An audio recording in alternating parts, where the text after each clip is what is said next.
Здравейте на всички любители на екстремния, не знам виждам ли са, автомонтюризъм. Имахме проблем с Генап и искам да ви покажа как сме направили камиона да работи без компютър. Бихте си казали как без компютър. Ето го модела 8x6. С малко ще ви го пусна и в по-голям мащаб, но по-малък по-точно. Но ето го и самия компютър, който сме го изкарали с буксите, които са за управление, за командите и за самите соленоиди. Така, модела на компютъра мисля, че някъде го пише. Ето го. Така. Който работи с задните датчици, по-точно потенциометри за управление, предполагам са ви известни, който ги е разгубял, които се намират в задния мост. Ето ги самите цилиндри. Предполагам, знаете за какво става дума. Това са цилиндрите за управление. Така. На заден мост. Тези потенциометри стоят вътре в цилиндрите. И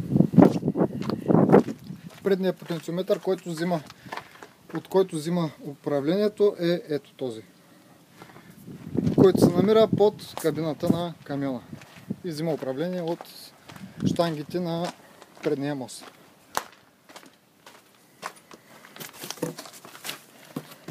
Ето го самото управление, което сме го изкормили, тъй като не ни върши работа. Можехме и него да вържим, но решихме, че е по-добре да си направим наше управление. Малко е грубовато, но това са старите сензори, които си бяха на камиона, ние ги подменихме, тъй като тези са индуктивни, ние сложихме по-упростени датчици. Ето тези сензори. Надявам се да се види.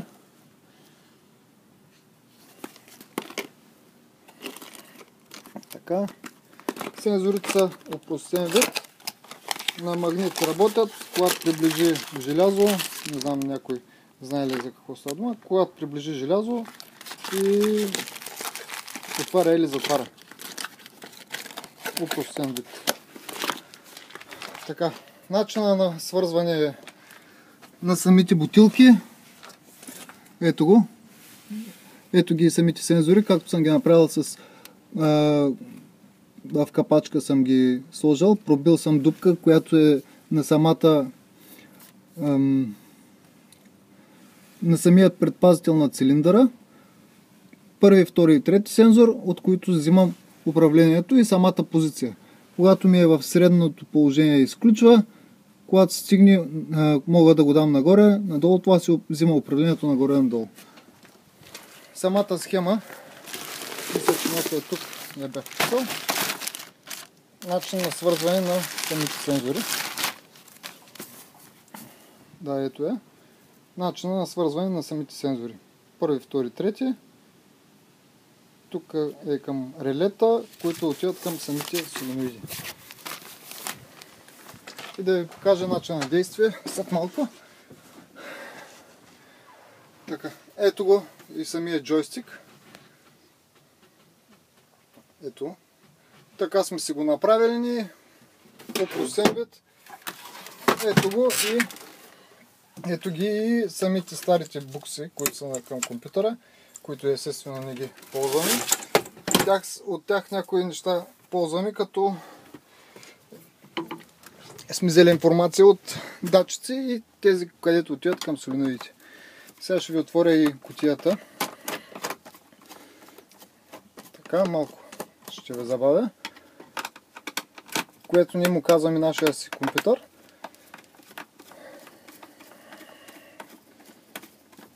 Нашенски BG компютър. Обикновени платки с дупчици, на които се слагат реленцата.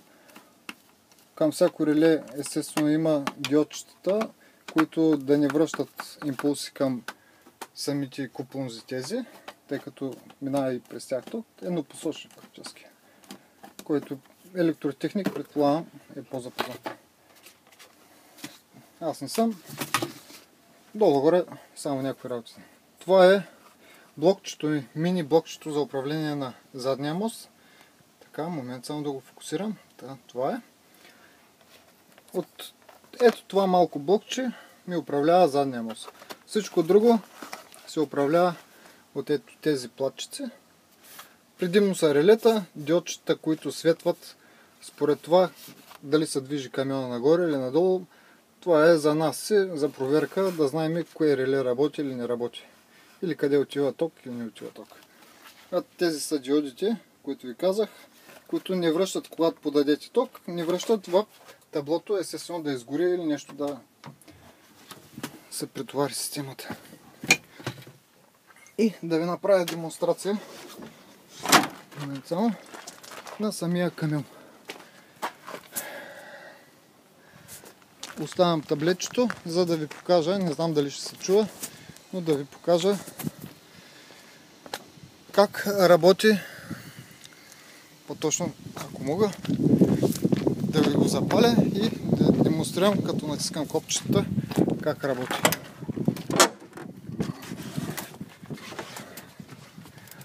Така. Ето го.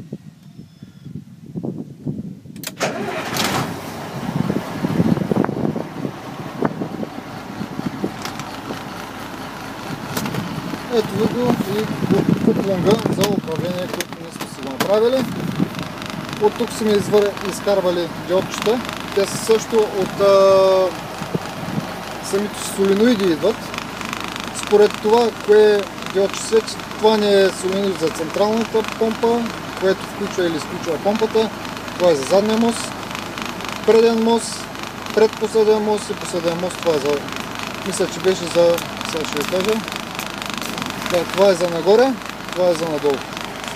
Имаме следните операции: наляво, надясно, центриране, надолу, целият камион, надолу, нагоре целият камион, заден мост, включен и изключен и заключване заден мост. Останалите копчета са естествено според цилиндрите. Преден мост нагоре, то се казва преден мост. По-точно предно-ляво колело, предно-ляво колело нагоре-надолу, дясно колело нагоре-надолу, заден мост, предпоследен нагоре-надолу и ето ги. Дясна страна, лява, това е лява страна, това е дясна страна. Имаме боге.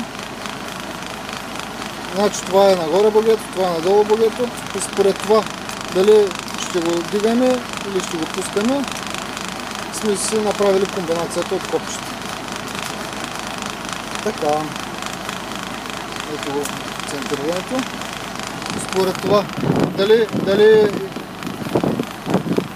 се центрира или не се центрира, определям от диодите, които са свързани. Сега ще направя демонстрация. Ето, давам наляво, светвам и централен и когато камиона започва да ми се изкривява наляво, давам центриране, светват се едно диодите, които са наобратно, да ми изравнят камиона. Центрирането в копченство средата ми е автоматично центрирането. Не си мислете, че не прави операцията също като компютъра. Ето, изключи всичко, значи е центрирано. Остава се центрирано, мога да го изключа, мога да също така го включа. Когато е по неравен терен, го изключвам, когато е по равен терен или обратно. По равен терен го включвам или обратно. Изключвам го да не натоварвам самите цилиндри.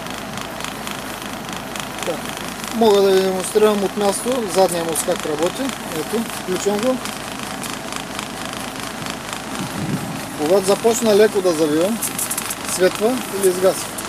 Това означава, че подава масло, информация и подобно. Ето ги гумите, ще следим гумите на богето.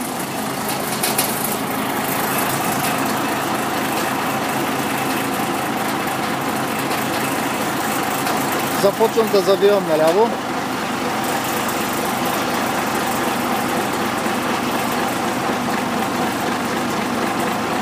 Ето, завивам наляво и задния мост. Справям.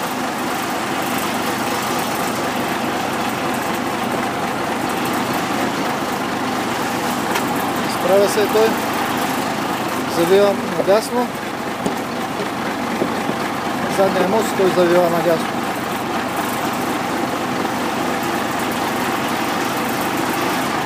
Оставям го, както виждате, помпата е изключила. Ако започна да изправям, нали?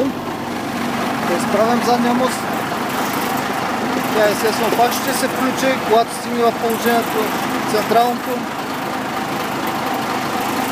Задния мост завива и се изключва. Просто управление, прецизно, достатъчно прецизно, за да работи канона и по време на движение.